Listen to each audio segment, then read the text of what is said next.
మాజీ మంత్రి మల్లారెడ్డి సంచలన కామెంట్స్ చేశారు. త్వరలో తాను ముఖ్యమంత్రి రేవంత్ రెడ్డితో భేటీ కాబోతున్నానని చెబుతున్నారు. మల్లారెడ్డి పార్టీ మారబోతున్నారా, లేకపోతే రాజకీయ అంశాలను చర్చించడానికి వెళ్తున్నారా, లేకపోతే ఎంపీ టికెట్లో ఎంపీ ఎన్నికల నేపథ్యంలో పొలిటికల్ చర్చ కోసం వెళ్తున్నారా అన్నది ఇప్పుడు ఆసక్తికరంగా మారింది.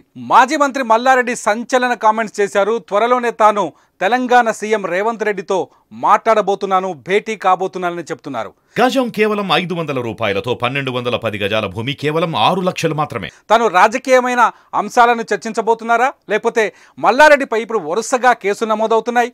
మల్లారెడ్డి పైన ప్రజావేదికలో మల్లారెడ్డి పైన ఫిర్యాదులు నమోదవుతున్నాయి.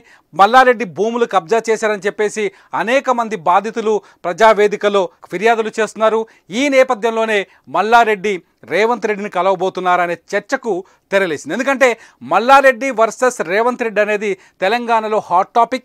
రేవంత్ రెడ్డి అనేక సార్లు ముఖ్యమంత్రి కాకముందుకు మల్కాజ్గిరి ఎంపీగా ఉన్నప్పుడు మల్లారెడ్డి టార్గెట్గా అనేక విమర్శలు చేశారు. ఈ నేపథ్యంలోనే రేవంత్ రెడ్డి చేసిన విమర్శల్లో ఎక్కువసార్లు మల్లారెడ్డి భూ కబ్జాలకు పాల్పడ్డారని, పేదల భూములు లాక్కున్నారని చెప్పేసి అనేక సార్లు ఆయన రేవంత్ రెడ్డి విమర్శలు చేశారు. ఆ విమర్శలకు తగ్గట్టుగానే ఇప్పుడు మల్లారెడ్డి పైన వరుసగా ఫిర్యాదులు అందుతున్నాయి. మల్లారెడ్డి పైన గతంలో షామీర్పేటలో కేసు నమోదైంది. ఈ అన్నిటి పరిణామాల నేపథ్యంలో మల్లారెడ్డి రేవంత్ రెడ్డిని కలుస్తున్నానని చెప్పడం ఇప్పుడు రాజకీయంగా ముఖ్యమైన అంశంగా మారింది, రాజకీయంగా చర్చనీయాంశంగా మారింది. మల్లారెడ్డి వర్సెస్ రేవంత్ రెడ్డి అనేది అందరికీ తెలిసిన విషయమే. అయితే త్వరలోనే మల్లారెడ్డి గతంలో అసెంబ్లీ సమావేశాల సందర్భంలో కూడా మల్లారెడ్డి రేవంత్ రెడ్డి పైన కీలకమైన వ్యాఖ్యలు చేశారు. రేవంత్ రెడ్డి నాకు వ్యతిరేకం కాదు, నేను రేవంత్ రెడ్డి స్నేహితుడినే అని, రేవంత్ రెడ్డి కూడా తనకు స్నేహితుడని, ఎటువంటి ఇష్యూస్ లేవని చెప్పుకొచ్చారు. అంతేకాదు తాజాగా చేసిన వ్యాఖ్యల్లో కూడా రేవంత్ రెడ్డి తనకు వ్యతిరేకమేమీ కాదని మళ్ళీ చెప్పుకొచ్చారు మల్లారెడ్డి. తాను రేవంత్ రెడ్డి ఇద్దరం కలిసి తెలుగుదేశం పార్టీలో పనిచేశామని చెప్పుకొచ్చారు. ఇవంతా చూస్తుంటే మల్లారెడ్డి వర్సెస్ రేవంత్ రెడ్డి మధ్యలో పచ్చగడ్డేసే భగ్గుమనే స్థాయి నుంచి మల్లారెడ్డికి రేవంత్ రెడ్డికి మధ్య స్నేహభావం ఏర్పడే స్థాయికి వచ్చింది వ్యవహారం. మల్లారెడ్డి రేవంత్ రెడ్డిని చూసిన తర్వాత తను పూర్తిగా తగ్గినట్టుగా తెలుస్తోంది. మల్లారెడ్డి పైన వరుసగా వివాదాలు తలెత్తడం, మల్లారెడ్డి పైన వరుసగా ఫిర్యాదులు అందడంతో మల్లారెడ్డి వెనక్కి తగ్గారా అనే చర్చకి ఇప్పుడు తెరలేసింది.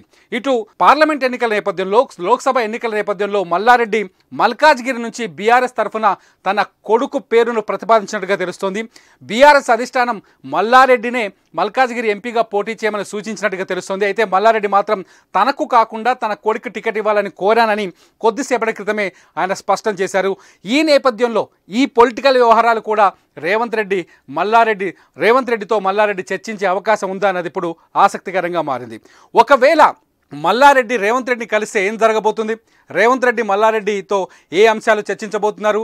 మల్లారెడ్డి ఏ అంశాలని రేవంత్ రెడ్డి ముందుకు తీసుకోబోతున్నారు?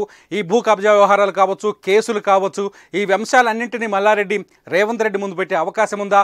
ఒకవేళ మల్లారెడ్డి ఈ అంశాలంతా ముఖ్యమంత్రి దృష్టికి తీసుకెళ్తే అతను తగ్గే అవకాశం ఉందా? ఇద్దరి మధ్య వారు అలాగే కొనసాగుతుందా, లేకపోతే ఇద్దరి మధ్య సయోధ్య కుదురుతుందా అన్నది ఇప్పుడు ఆసక్తికరంగా మారింది. మల్లారెడ్డి పైన అనేక ఆరోపణలు ఉన్నాయి. మేడ్చల్ ఎమ్మెల్యేగా ఉన్న మల్లారెడ్డి మంత్రిగా కూడా పనిచేశారు గత ప్రభుత్వంలో.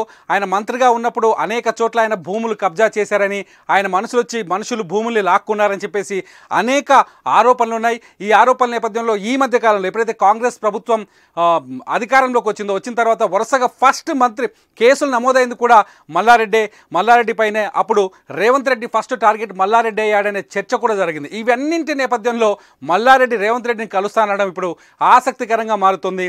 మల్లారెడ్డి రేవంత్ రెడ్డితో ఏం చర్చించబోతున్నారు, ఏం మాట్లాడుతారు?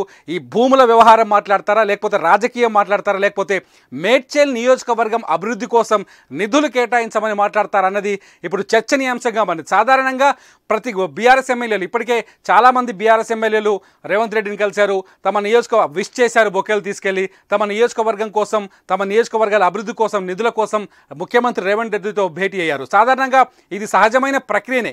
ఎమ్మెల్యేలు ముఖ్యమంత్రిని కలవడం అనేది రొటీన్గా జరిగే ప్రాసెసే. అయితే కాంగ్రెస్లోకి బీఆర్ఎస్ నుంచి భారీగా వలసలుంటాయని ఎవరైతే మంత్రి కోమటిరెడ్డి వెంకరెడ్డి కీలకమైన వ్యాఖ్యలు చేశారు కొన్ని రోజుల క్రితం, కాంగ్రెస్లోకి బీఆర్ఎస్ నుంచి భారీగా వలసలుంటాయని, దాదాపు 30 మంది ఎమ్మెల్యేలు కాంగ్రెస్ పార్టీలో చేరేందుకు సిద్ధంగా ఉన్నారని చెప్పేసి కోమటిరెడ్డి వెంకటరెడ్డి వ్యాఖ్యలు చేసిన నేపథ్యంలో మల్లారెడ్డి ఎటువైపు ఉంటాడు?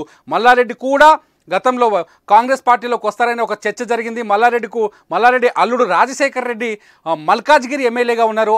మల్లారెడ్డితో పాటు మేడ్చల్ నుంచి మల్లారెడ్డి, మల్కాజ్గిరి నుంచి రాజశేఖర రెడ్డి ప్రాతినిధ్యం వహిస్తున్నారు. ఈ నేపథ్యంలో ఈ ఎలక్షన్స్ లోపు ఏదైనా డెవలప్మెంట్ జరిగే అవకాశం ఉందా, మల్లారెడ్డి కాంగ్రెస్ పార్టీలో చేరే ఛాన్సెస్ ఉన్నాయనే చర్చ నడుస్తున్న తరుణంలో, ఎందుకంటే అనేక మంది బీఆర్ఎస్ ఎమ్మెల్యేలు కాంగ్రెస్లో చేరతారని కాంగ్రెస్ నాయకులే చెప్పడం, దీనికి తోడుగా రాజేంద్రనగర్ ఎమ్మెల్యే రేవంత్ రెడ్డిని కలవడం, అంతేకాదు గతంలో మెదక్ జిల్లాకు సంబంధించిన కొందరు ఎమ్మెల్యేలు కూడా రేవంత్ రెడ్డిని కలవడం, ఇవన్నీ పరిణామాల నేపథ్యంలో ఎన్నికలకు ముందు, సార్వత్రిక ఎన్నికలకు ముందు జంపింగ్ జపాంగులు పెరిగే అవకాశం ఉందా, జంపు జిలానీలు బయటకు వస్తున్నారనే చర్చ కూడా నడుస్తుంది. ఈ తరుణంలోనే మల్లారెడ్డి రేవంత్ రెడ్డిని కలవబోతున్నారని ప్రకటించడం రాజకీయంగా కొంత ఆసక్తిని రేకెత్తిస్తుంది. ఏంటి, పార్టీ మారడానికి కలుస్తున్నాడా, లేకపోతే భూముల వ్యవహారంలో నమోదవుతున్న కేసులని పరిష్కరించుకోవడానికి కలుస్తున్నాడా, లేకపోతే రేవంత్ రెడ్డితో సయోధ్య కుదుర్చుకోవడానికి కలుస్తున్నాడా అనేది ఇప్పుడు పొలిటికల్గా హాట్ టాపిక్గా మారుతుంది. చూద్దాం మల్లారెడ్డి రేవంత్ రెడ్డి భేటీ తర్వాత ఎటువంటి విషయాలు బయటకు వస్తాయో.